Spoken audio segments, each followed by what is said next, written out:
In June 1972, a woman appeared in Cedar Senai Hospital in Los Angeles, California, in nothing but a white, blood-covered gown. Now this, in itself, should not be too surprising, as people often have accidents nearby and come to the nearest hospital for medical attention. But there were two things that caused people who saw her to vomit and flee in terror. The first being that she wasn't exactly human. She resembled something close to a mannequin, but had the dexterity and fluidity of a normal human being. Her face was as flawless as a mannequin's, devoid of eyebrows and smeared in makeup.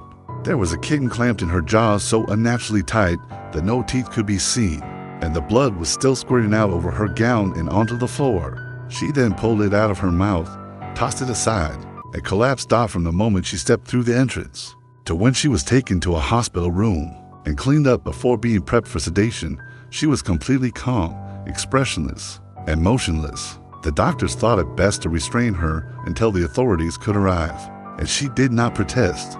They were unable to get any kind of response from her, and most staff members felt uncomfortable to look directly at her for more than a few seconds.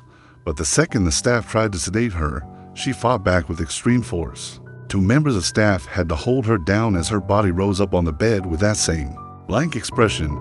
She turned her emotionless eyes towards the male doctor and did something unusual.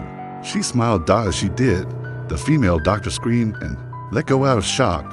In the woman's mouth were not human teeth, but long, sharp spikes. To long for her mouth to close fully without causing any damage. The male doctor stared back at her for a moment before asking, "What in the hell are you?"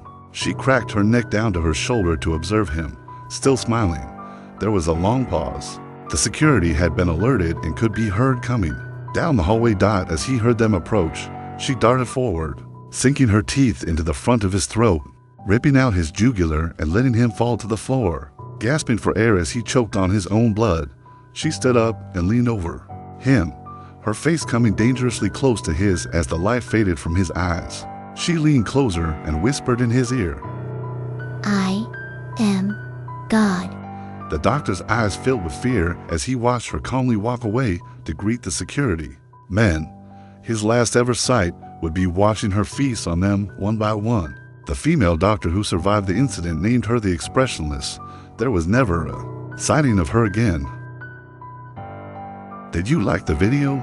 Leave your like and subscribe to the channel to follow more content like this. Your support is very important to us.